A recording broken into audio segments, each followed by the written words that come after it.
Man, it's cold out there. I don't think I've ever been so sick of winter already. It's still January. We still have 2 months of winter left. But I've never been so excited for spring also. Having lived here a full year now and lived through all 4 seasons, I know what the spring holds, and the garden, and all the animals and the hay fields, and just getting out on this property. We've been cooped up in the house, and man, I just can't wait to get out and spend more time outside.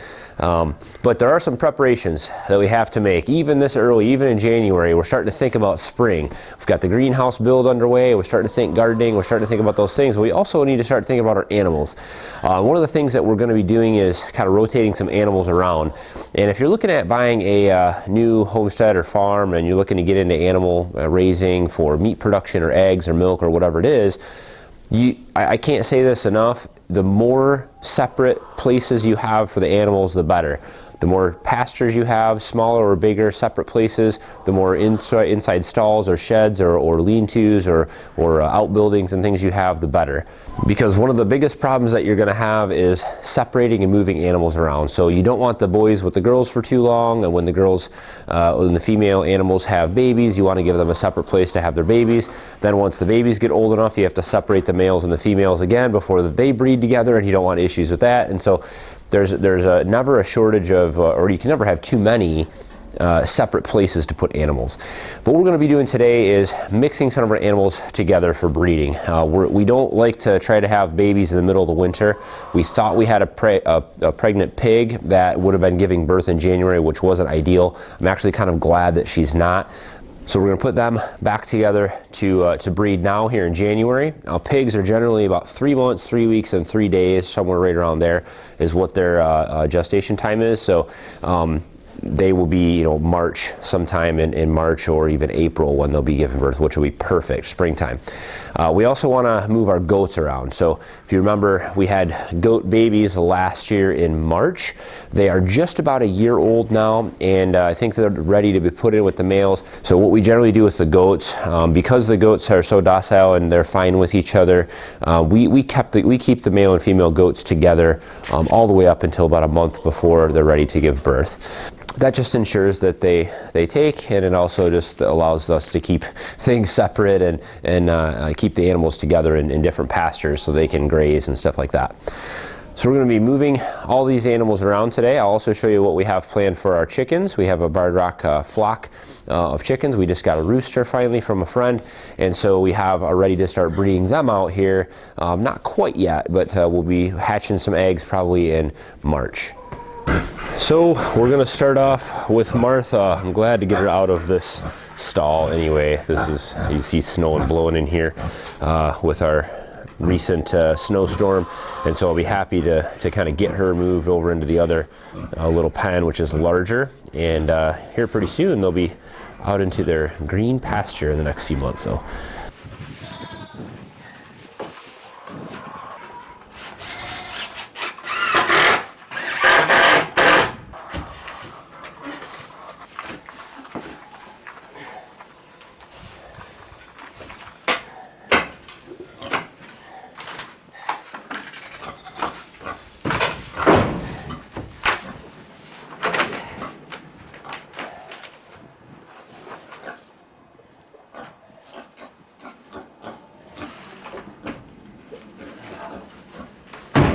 all right, we got it separated. So George is on the other side of the wall over there now, eating some yummy food. So I can open this up, get Martha in here, and then I can let them together.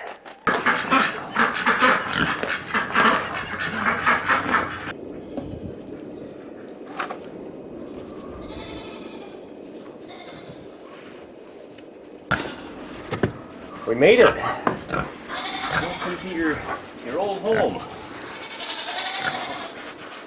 Martha's a lot different than George. This is the female. She's nice. She likes to be scratched. She doesn't bite. George likes to nip at you. All right, let's open the floodgates here and let these two get acquainted. George. Hey.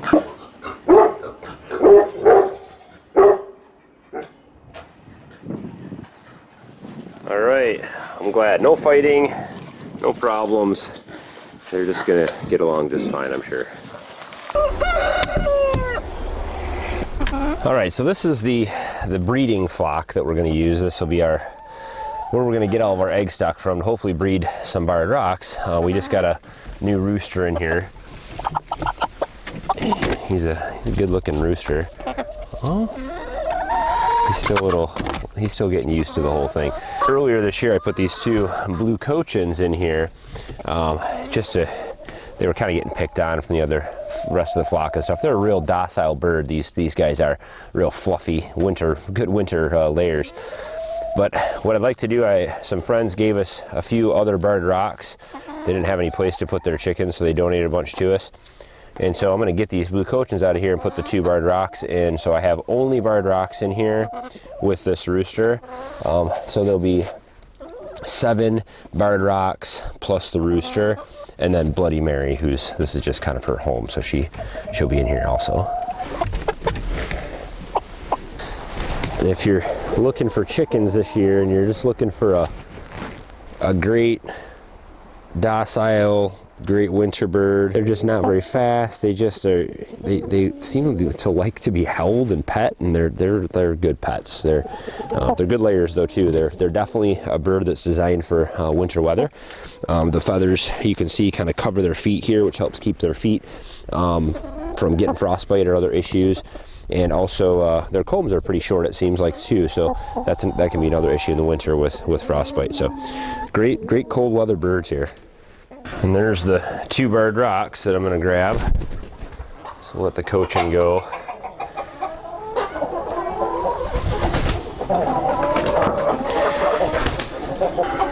And sometimes there'll be some roughing around and some fighting here between the birds. But the nice thing is I do have some roosters in here, and there's a lot of birds in here, and so they tend to not pick on each other for too long.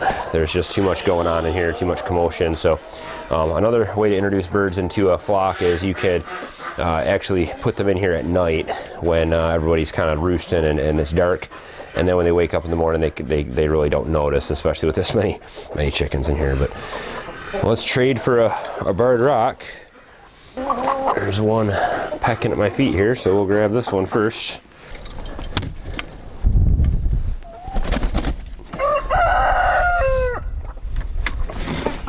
Another thing I've learned about some of these breeds is the barred rocks and the cochins, they're such a docile bird. They don't really fight with each other. I mean, I just threw that new chicken right in here. They've never seen each other, and these two birds aren't fighting at all.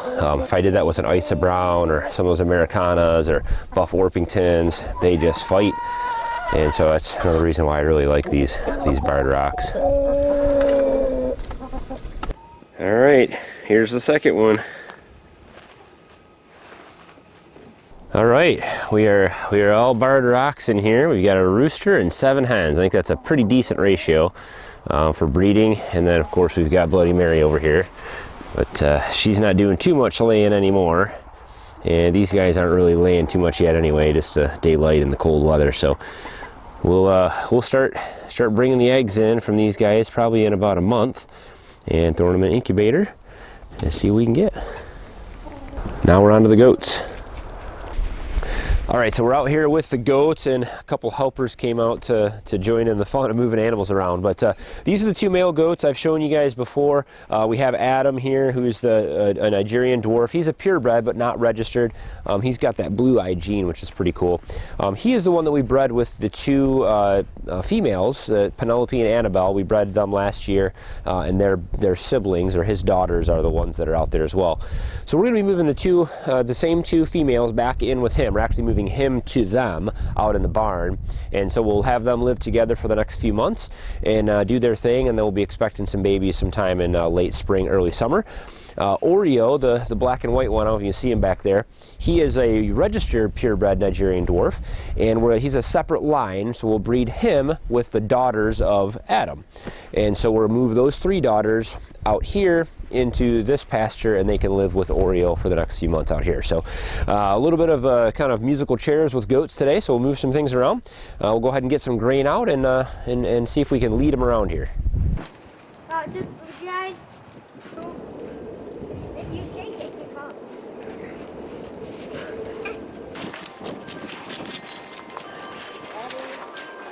Come on!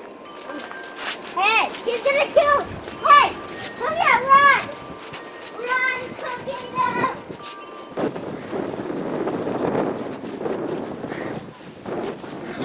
Yeah, do you see him?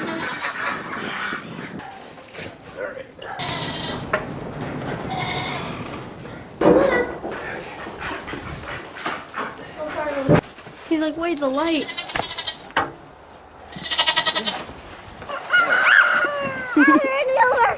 I could just pick her up, but... Look at what she's doing.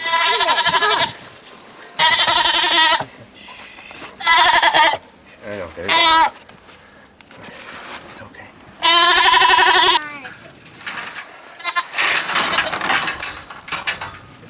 Not turning out good.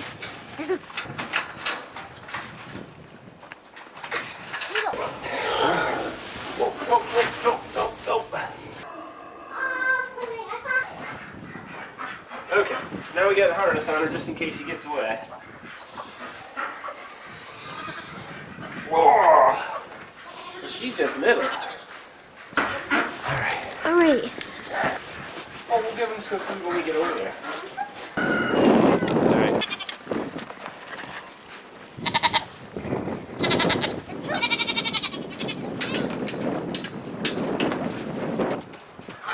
Last one. Ready?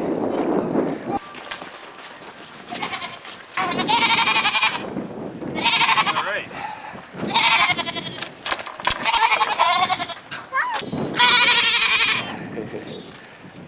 She hates it.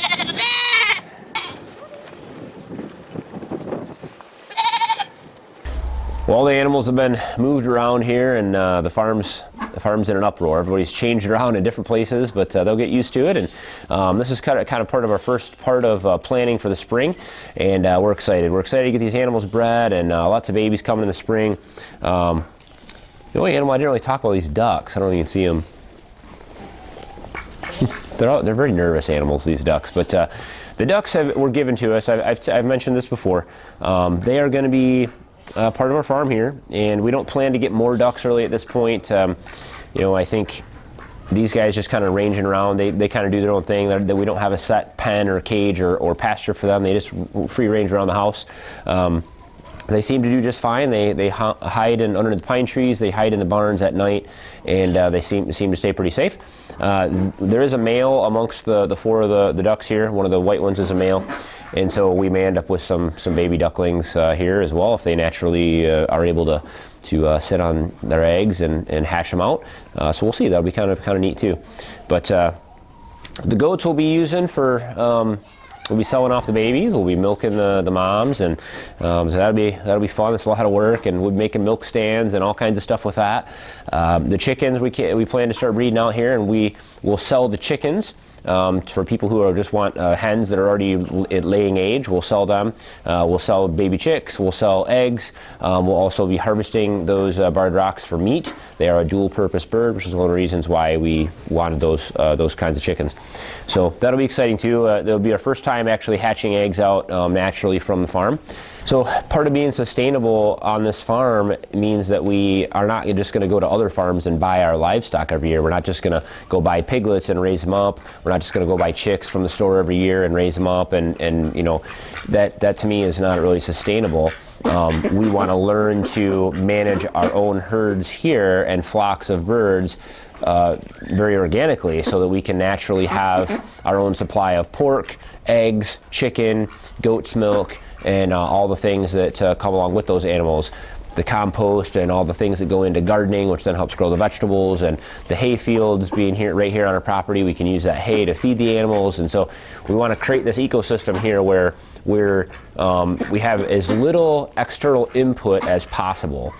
There's always going to be some external input. We can't make everything here, but as little as possible is the goal. So this is the first step in that, getting our animals all ready to be bred, and hopefully this will be successful. So we'll take you guys along as always for every step of the way, animal babies and birthing and whatever else happens around here. So always thankful that you guys hung around with us, and if you guys have questions or comments, throw them down below. Don't forget to hit thumbs up on the video, guys. Reach down and hit thumbs up. And also, I want to remind you, we are also on Facebook, Instagram, Pinterest, Twitter, and all those good things. And all the links to that are in the description. So if you're interested in checking us out or following us there, I'd love to have you. That stuff is always sometimes entertaining and interesting at the very least. So I'd love to have you guys check us out on whatever your favorite social media is. But as always, guys, thanks for watching. Have a good one.